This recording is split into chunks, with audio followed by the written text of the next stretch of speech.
एक दिन भगवान भोलेनाथ और माता पार्वती जी आकाश मार्ग से कहीं जा रहे थे। तब माता पार्वती जी ने एक परिवार की स्थिति देखी तो उन परिवार पर दया आ गई और माता पार्वती जी ने भगवान से अनुरोध किया, प्रभु आप तो सर्वशक्तिमान हैं, आप इन पीड़ितों का कल्याण क्यों नहीं करते। भगवान भोलेनाथ मुस्कुराते हुए बोले, देवी ये स्थिति उनका प्रारब्ध है, फिर भी आप जैसा कहे वैसे मैं इनको सहायता प्रदान करता हूँ। पार्वती जी के कहने पर भगवान भोलेनाथ उनको एक एक वरदान देने पर राजी हो गए। भगवान भोलेनाथ और माता पार्वती जी परिवार के समक्ष प्रकट हुए और सबको अपनी इच्छा अनुसार वरदान मांगने के लिए कहा।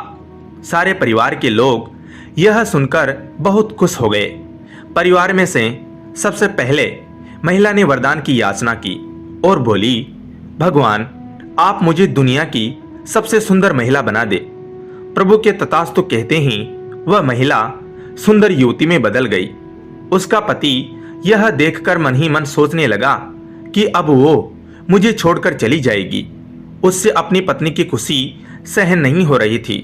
अब वरदान मांगने की बारी उस महिला के पति की थी और उसने मांगा, भगवान मेरी पत्नी को कुरूप राक्षसी बना दो।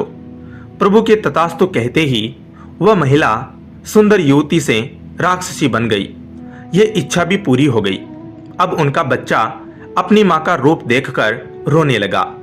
उससे वरदान मांगने को कहा तो वह रोते रोते बोला, भगवान मेरी मां जैसी थी उसको वैसा ही बना दो। उसकी मां अपने असल रूप में वापस आ गई। तीनों के द्वारा वरदान भी मांग लिए गए पर स्थिति वैसी की वैसी ही रही।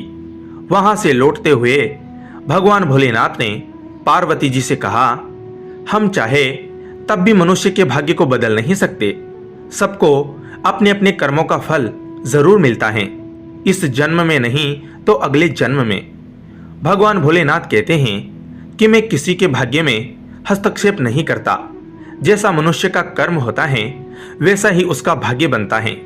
दोस्तों, प्रारब्ध हमारा भूतकाल है, उन्हें बदला नहीं जा सकता, लेकिन अपने वर्तमान कर्म तो हम चुन ही सकते हैं। इसीलिए वर्तमान में हम जो भी कर्म करते हैं उन्हें सोच समझकर करना चाहिए।